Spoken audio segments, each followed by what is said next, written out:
Сәлем достар, бүгін біз ерекше қарбыздан шырын дайындап, ерекше сусын ішеміз. Сонымен өзіңіз қалаған қарбыз дағы жерінен әдемілеп кесіп аламыз.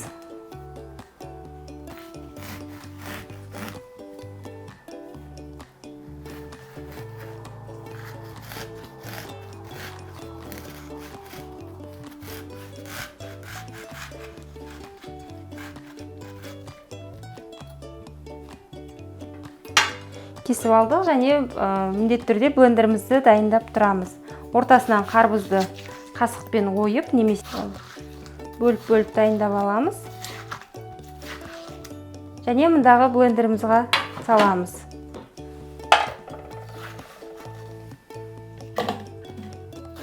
Блендерімізді толтырамыз.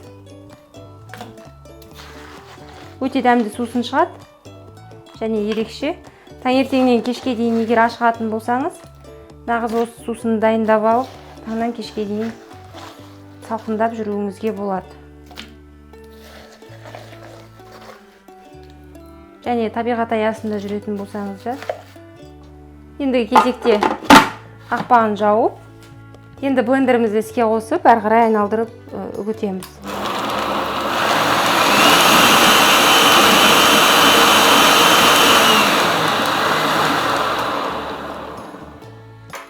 Дайын болған шырынды сүзіп аламыз.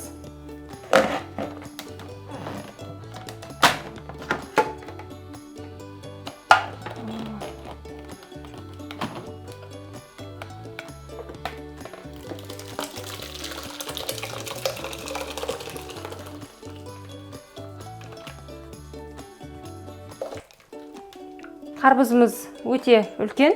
Бұл бір бөлігі сүзіліп тұрған кезде қарбыздың екінші бөлігін саламыз. Сонымен мұндағы қалған бөлігін блендерімізге қайтадан құямыз. Енді мұның бетіне жалбыз жапырақтарын саламыз. Өте жас дәм береді, жас иіс береді. Яғни біздің жасап жатқан согымыздың, шырынымыздың нағыз дәмін келтіреді. Қарбызымыз өте үлкен болғандықтан 3-4 ас қасық қантымызды себеміз.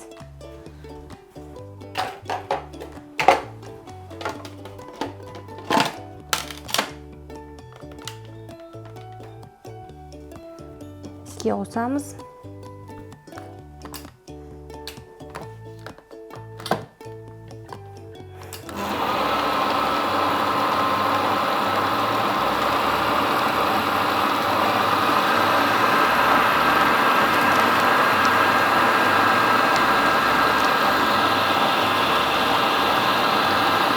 Әбден араластырамыз. Шырынымыздың бетіне лимон шырынын қосамыз қарбызымызға. Қолымызбен сығып, бір үлкен кішірек лимон, немесе жарты үлкен лимонның шырыны жеткілікті. Және дайын болған шырындарымызды құямыз.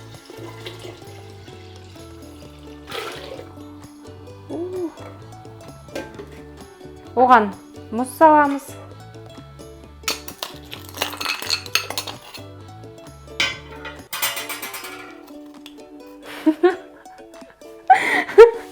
Қатып қалған несін ол?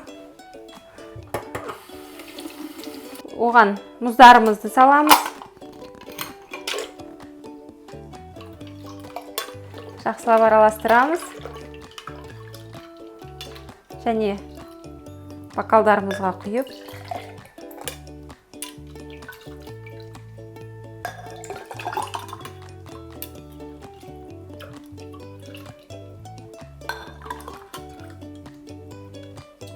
керемет иіс, керемет дәм, салқындықтың белгісі бар.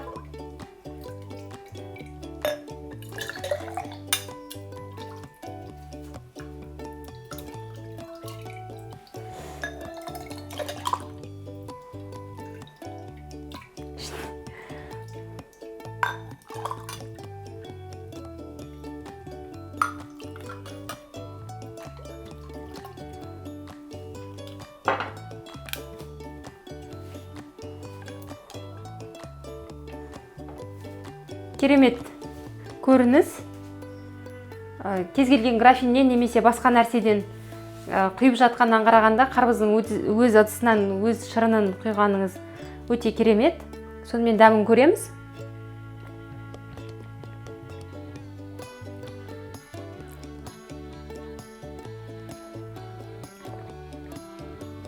Керемет, өте жалбыз дәмі бар, салқындық дәмі бар және тәтті дәмі бар қарбыздың. Қарбызды бөлшектеп жегеннен қарағанда осылай бір рет болсын жасап ішіп көріңіздер, өте керемет. Астарыңыз дәмді болсын.